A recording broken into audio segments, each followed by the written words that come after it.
तूफानों का रुख जो मोड़ दे ऐसा दम रखते हैं, लोगों पे हंसी और आंखें नम रखते हैं।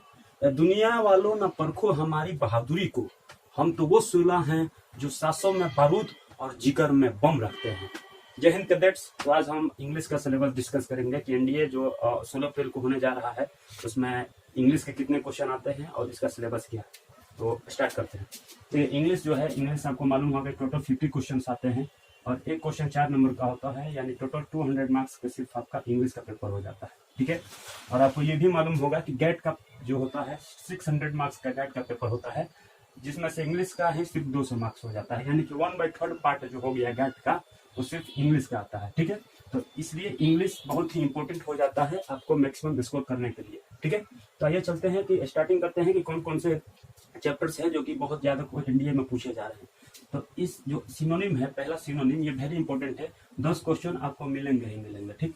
सिनोनिम से 10 क्वेश्चन मिलते हैं, इसको शॉर्ट फॉर्म में साइनोम भी बोला जाता है, यानी पर्यायवाची शब्द। दूसरा एंटोनिम यानी कि विपरीतार्थक शब्द, इस ये भी 10 क्वेश्चन इससे आते हैं, यानी कि 40-80 नंबर का सिनोनिम और एंटोनिम पूछा ही जाता है।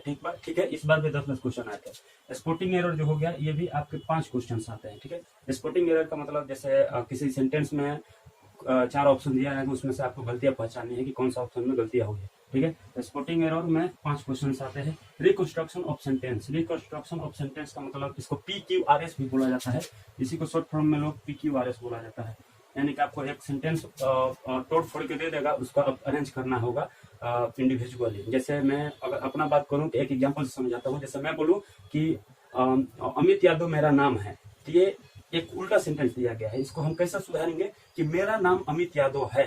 ठीक। अब ये करेक्ट हुआ, इसी को PQRS बोला जाता है, यानी सेंटेंस आपको उल्टा फुल्टा दे देगा, उसको सजाना होता है। इससे आपके 5 क्वेश्चन आते हैं। ठीक है। 5 क्वेश्चन आ रहा है in this chapter. Idioms and phrases, अगला इडियम्स एंड फ्रेजेस, इससे भी 5 क्वेश्चन आते हैं।